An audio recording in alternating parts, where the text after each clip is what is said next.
Kapolri Jenderal Listio Sigit Prabowo memutasi Kapolrestabes Semarang Kombes Irwan Anwar. Mutasi dilakukan di tengah pengusutan kasus penembakan polisi yang menewaskan satu orang pelajar di Semarang, Jawa Tengah. Menanggapi soal mutasi Kapolrestabes Semarang, Kombes Irwan Anwar, Kabid Humas Polda Jawa Tengah, Kombes Artanto bilang mutasi tidak terkait dengan kasus polisi tembak pelajar yang tengah diusut Polda Jawa Tengah. Kombes Irwan Anwar dimutasi sebagai Kepala Lembaga Profesi Konsultasi Polri, Wakil Ketua Bidang Kerjasama dan Pengabdian Masyarakat STIK Lemdiklat Polri dalam rangka penyegaran personel.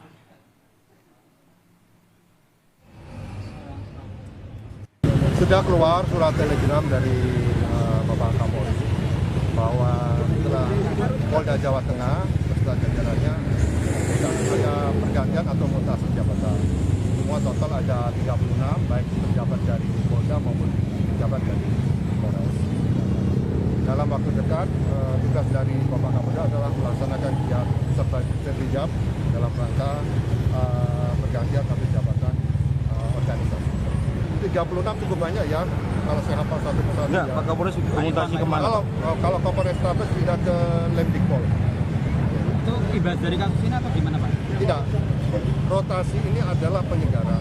Tour of heart.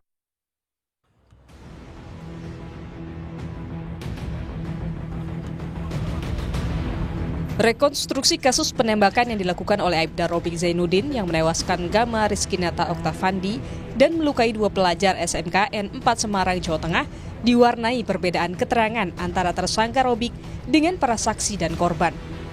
Rekonstruksi 43 adegan digelar di 6 titik. Dalam rekonstruksi, tersangka Robik dihadirkan.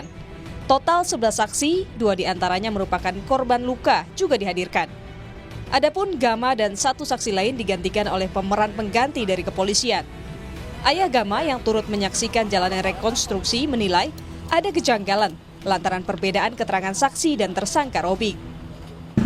Banyak yang janggal kayak kan kita juga belum punya fakta-fakta yang real kan banyak yang diatur-atur kayak saksi-saksi tadi kan banyak yang dia suruh seperti ini kan. Harusnya kan yang lebih tahu kan saksi-saksi ya kan. Jadi posisi dia di mana, terus dia posisinya seperti apa, dia tembaknya seperti apa kan yang saksi yang tahu kan. Sementara itu polisi menyatakan perbedaan keterangan antara saksi dan tersangka merupakan hal wajar. Semua keterangan akan dibuktikan di pengadilan. Kabid Humas Polda Jawa Tengah, Kombes Artanto menilai dalam rekonstruksi dapat disimpulkan bahwa Robik bersalah. Tembakan yang dilepaskan Robik disebut sebagai tindakan yang berlebihan. Pendapat dari masing-masing saksi maupun tersangka itu silakan, itu akan dicatat dan sebagai bahan kegiatan rekonstruksi. Itu pun kita dihadiri oleh jaksa, pengacara, orang tua dari saksi, anak-anak semua lengkap bisa melihat. Nanti pada saat sidang pengadilan kita bisa lihat bagaimana kronologis atau kejadian sebenarnya. Itu ada penyerangan Pak. Jadi Aibda R itu memang sudah terbukti dia excessive action. Dia melakukan perbuatan yang tidak seharusnya dilakukan, perbuatan yang berlebihan. Seharusnya tidak perlu ditembakkan ke anak-anak. Usai jadi tersangka dan dipecat dari kepolisian, Robik Zainuddin akan menghadapi ancaman hukuman maksimal 15 tahun penjara atas penembakan yang menewaskan Gama Rizkinata Oktavandi di Semarang, Jawa Tengah. Tim Liputan, Kompas TV.